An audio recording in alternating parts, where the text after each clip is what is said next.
Selamat sore, Bona. Apa kabar, Bona, hari ini? Baik. Oh iya. Bona, ayo sapa penonton Kompas TV Makassar ya. Oke. Ya, dongeng apa hari ini, Bona? Dongeng Bona ya? Oke, Kak. Oke ya. Nah, selamat sore pemirsa Kompas TV. Hari ini Kak Heru dan Bona. Ya, perkenalkan. Oke ya. Akan membawakan sebuah cerita. Ceritanya apa? Ayo kita simak sama-sama, Bona ya. Oke, Kak. Oh ya. Pagi itu Singa sedang lapar. Aku lapar. Aku mau cari makan. Singa lalu berjalan masuk ke dalam hutan. Tanpa dia sadari, ternyata ada seutas tali yang sangat panjang. Tali itu tersikap ke dalam sebuah jaring pemburu. Singa nggak tahu, dia berjalan pelan-pelan. Dan tanpa sengaja kakinya Singa menginjak tali itu, dan seketika jaring itu jatuh dan menimpa tubuhnya Singa. Kasihan. Iya, kasihan Singa. Iya. Akhirnya Singanya berteriak, tolong, tolong. Loncong. Bukan loncong, tolong. Iya, Singa minta tolong. Tolong aku. Singa berusaha melepaskan dirinya, tetapi sekuat tenaga tali itu makin kuat mengikat tubuhnya Singa. Singa berteriak lagi, tolong, tolong aku.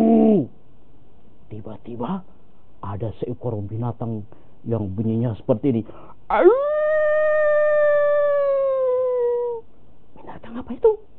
Iya, ada seekor serigala lewat di bawah Singa. Serigala itu naik ke atas dan bilang, apa Singa?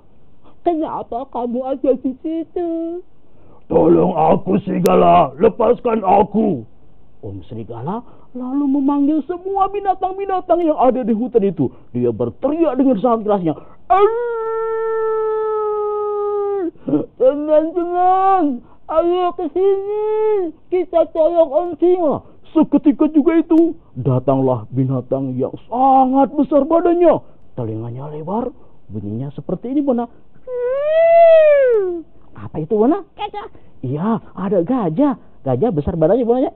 Iya, gajah yang besar badannya berusaha untuk menolong Singa dengan kekuatan belalainya yang sangat kuat. Gajah itu segera menarik tali yang mengikat tubuhnya Singa. Ditarik tali itu dengan sangat kuat. 1, 2, 3. Tidak bisa lepas. Singanya masih terikat di atas pohon. Tolong, tolong aku, tolong. Siapa kira-kira yang bisa menolong Singa? Gajah yang besar badannya tidak bisa menolong Singa. Ada lagi binatang yang datang menolong Singa. Binatang itu bunyinya seperti ini. Siapa itu?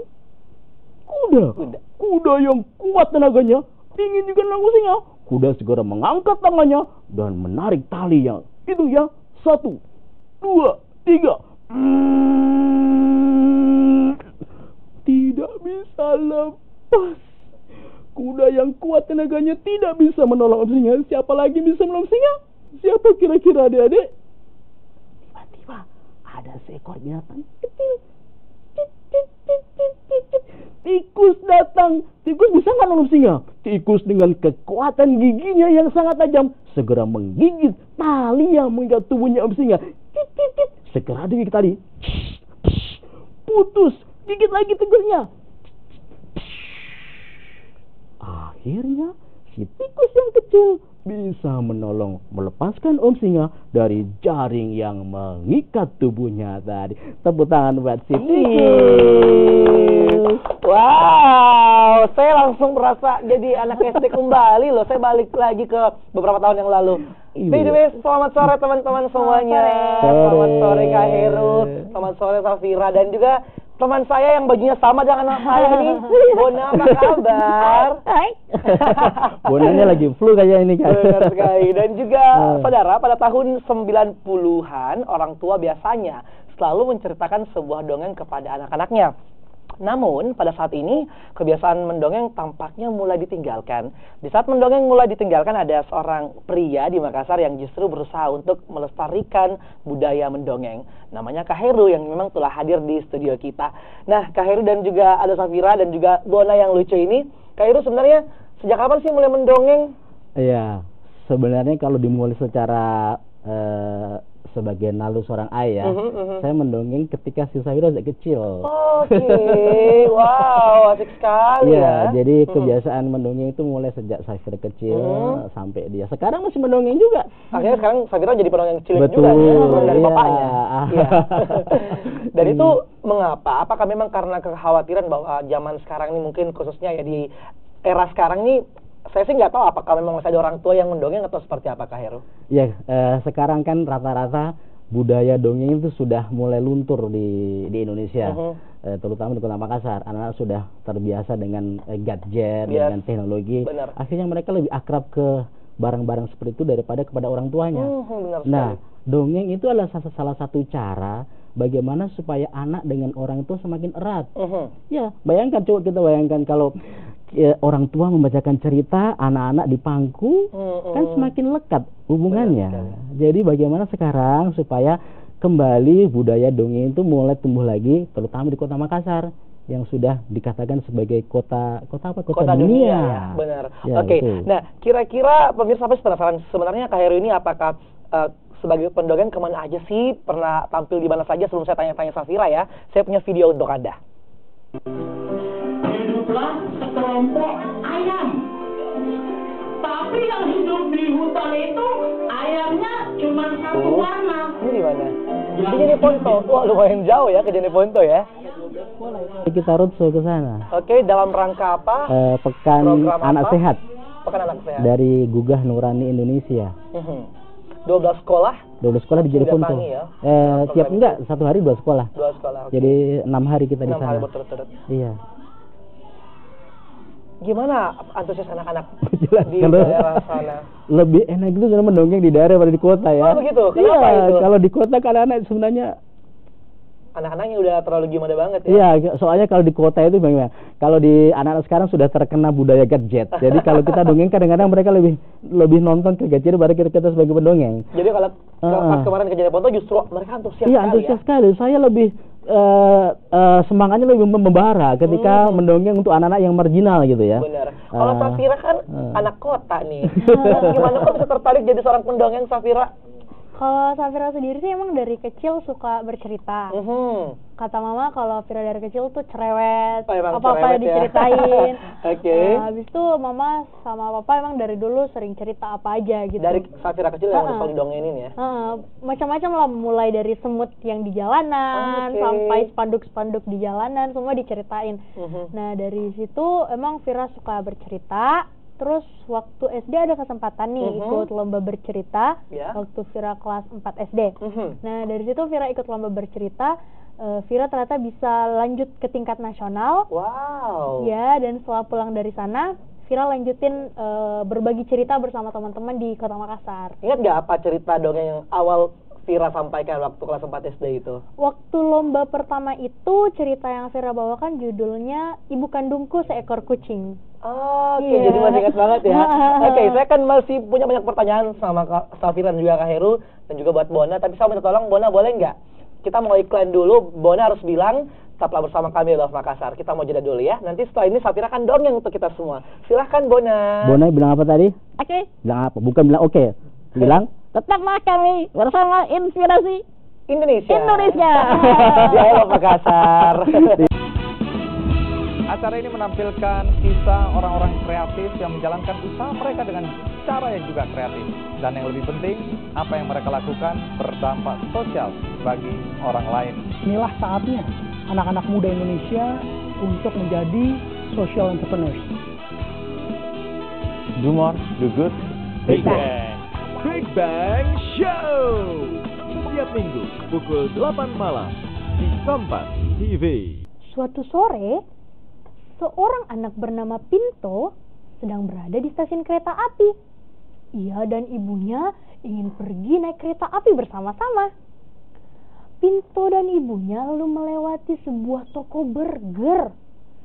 Pinto melihat ke dalam toko dan dia berkata kepada ibunya, Ibu, lihat, itu burgernya enak sekali, tapi harganya mahal ya. Tapi aku juga mau beli. Akhirnya Pinto tidak jadi membeli burgernya karena harganya mahal. Sementara itu, seorang anak lainnya yang berbadan besar bernama Hita. Dia dengan rakusnya membeli semua makanan yang ada. Maka Hita juga membeli burger yang enak di stasiun kereta itu. Pinto dan Hita lalu bersama-sama menaiki kereta api. Namun Hita duduk di gerbong di depan, sedangkan Pinto duduknya di gerbong paling belakang. Di perjalanan, Hita dengan asyiknya memakan semua bekalnya. Ketika itu, dia sudah mau makan burger yang lezat itu. Waduh, ini burgernya enak sekali ya. Tapi aku sudah kenyang. Makan satu gigit saja ah. Nyom. Aduh, perutku sakit. Ini pasti sudah kenyang. Aku buang saja burgernya. Oh, Hita ternyata membuang burgernya keluar jendela karena Hita sudah kenyang. Dia memakan semua bekalnya. Sang burger pun menjadi sedih karena ia tidak dimakan sepenuhnya, melainkan dibuang keluar jendela. Wah, aku gimana dong ini? Aku dibuang. Aku harus bagaimana ya? Ternyata di gerbong paling belakang ada Pinto yang melihat burger itu dan mengambilnya dari luar jendela. Ia pun dengan gembira memakan burger yang telah dibuang itu. Sang burger pun juga merasa bahagia karena akhirnya dia telah dimakan oleh orang yang memang memakan burgernya. Ini sih katanya, jadi jangan buang makanan jangan ya, buang jangan mubazir ya. Iya. Jadi emang Kak Heru setiap dongeng itu emang selalu ada cerita di baliknya ya, ada apa Iya, yang disampaikan ya. jadi tentunya ada nilai moral, ada nilainya kita sampaikan ke anak-anak seperti tadi kisahnya si Safira tadi. Ya kalau makan nggak boleh terlalu banyak dan harus dihabiskan. Jadi ada semacam sebenarnya semacam perintah untuk anak-anak, tapi secara tidak langsung. Kalau makan harus habis. Kalau tidak habis nanti nasinya nangis sebenarnya. Iya, nangis gitu. Oke, Gitu. tapi kalau ngomong-ngomong soal dongeng, ada nggak sih kesusahan yang dirasakan nih, apalagi mungkin Safira lalu Kak Heru juga untuk menyampaikan suatu dongeng sehingga bisa dimengerti, apalagi anak-anak kan lebih susah tuh untuk membuat mengerti seperti itu. Safira gimana? Kalau dari Vira sendiri sih sampai sekarang ini Vira belum dapat yang kesulitan yang sulit-sulit banget ya.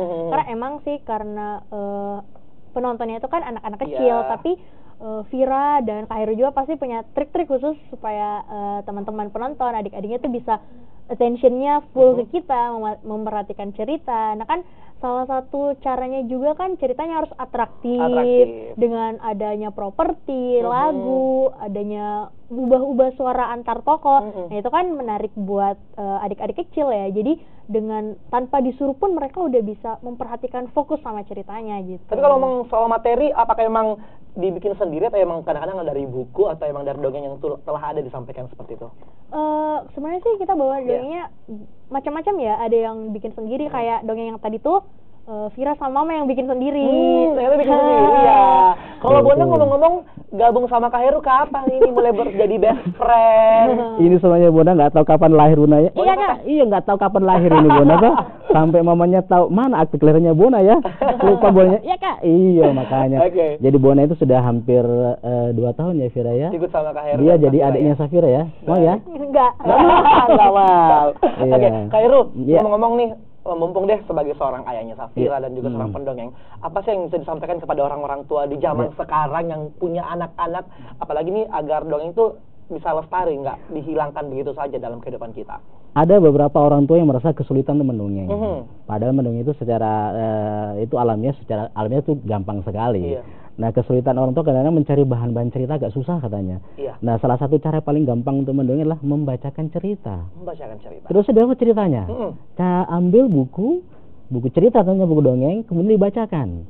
Dan anak-anak itu akan lebih tertarik kalau buku bacanya itu banyak gambarnya, ceritanya menarik dengan intonasi yang bagus, karakter suara, ekspresinya. Jadi anak-anak akan perhatiannya, fokusnya akan ke cerita tersebut. Berimajinasi. Mereka daya pikir akan berimajinasi akan semakin berkembang. Aduh, terima kasih banyak Kak Heru, terima kasih banyak Kak Fira. Saya pengen banyak nanya sebenarnya, tapi waktu kita sangat terbatas. Boleh terima kasih banyak ya.